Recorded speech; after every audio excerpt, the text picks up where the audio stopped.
حضور سورہ حج کی ایک اور آیت ہے، آیت نمبر 76، اللہ یستفی من الملائکۃ رسلا ومن الناس ان اللہ سمیع بصیر۔ اللہ فرشتوں میں سے اپنے رسول منتخب کرتا ہے، اور اسی طرح انسانوں میں سے بھی۔ اللہ بہت دعائیں سننے والا اور حالات کو بہت دیکھنے والا ہے۔ حضور یہاں فرشتوں میں سے رسول، فرشتوں میں سے رسول جو محمد صلی اللہ علیہ وسلم کی طرف پیغام لے کر آتا تھا وہ کیا تھا؟ رسول۔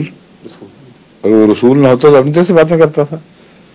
رسول وہ ہوتا ہے جو کسی کا پیغام پہنچاتا ہے۔ تو جب بھی فرشتے انسان پر نازل ہوتے ہیں وہ رسول کے طور پر نازل ہوتے ہیں، ورنہ ان کی کوئی حیثیت نہیں۔ اور حضرت ابراہیم کے پاس جو آئے، حضرت لوط کے پاس جو آئے، وہ سب اللہ کے رسول تھے، اور حضرت مریم کے پاس جو آئے وہ بھی اللہ کے رسول تھے۔ تو فرشتہ جب خدا کا پیغام لے کر آتا ہے تو وہ اللہ کا رسول بن کے آتا ہے، اور اس کے بغیر اس کا آنا بے معنی ہے، اس کی کوئی حیثیت نہیں رہ جاتی۔ ٹھیک ہے۔